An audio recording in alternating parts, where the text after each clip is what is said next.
There's nobody in this body of the 435 of us that are more supportive of our nation's veterans than Gus Bilirakis of Florida 12. I yield to my friend Gus.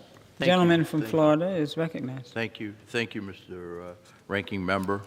Thank you, Mr. Chairman. Mr. Speaker, I rise in strong support of H.R. 2326, the Navy SEAL Chief Petty Officer William Bill Mulder Transition Improvement Act of 2019. As Ranking Member of the Economic Opportunity Subcommittee, I am proud of the work we have done as in the subcommittee so far this year on a bipartisan basis and through regular order. Last Congress, we worked together to make reforms to the Transition Assistance Program at the Department of Defense, enacting a portion of this bill in the National Defense Authorization Act. We created a more individualized process for service members to undergo counseling and training for civilian life well before their discharge. I think that's the key. The bill was formed as a result of multiple roundtables and hearings, which included stakeholders from my district who discussed the importance of community involvement in the transition process. Stakeholders from all over the country, Madam Speaker. And yet, despite all the progress we've made, there is still more work to be done. And I'm grateful that we are revisiting this issue today. H.R. 2326 will provide access to veterans' employment tracking information to the VA and to the Department of Labor.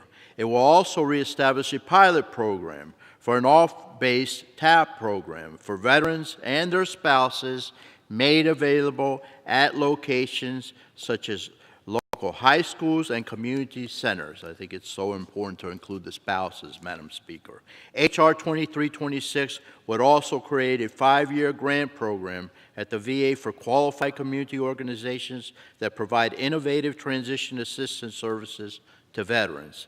I know we have many of these organizations, again, in my district in Florida, all over the country. One example of this is the Veterans Alternative in Holiday, Florida. I'm grateful for the great work that they do.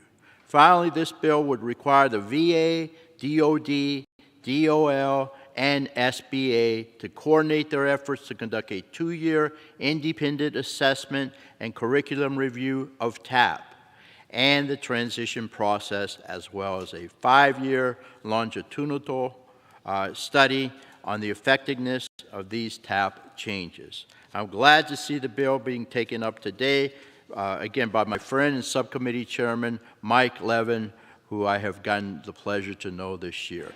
I think I don't have much more time, but I want to give him so much credit for doing a great job as the chairman of the Economic Opportunity Committee, as well as Chairman Takano, and of course my good friend, Republican leader Rowe, and we're really helping our veterans. Gentleman's time has and expired. I want to also commend Representative Arrington for doing a great job. Gentleman's time has expired. Thank you very much. Let's pass this good bill, get it to the Senate and to the President so it can become law. Appreciate it very much. I yield back.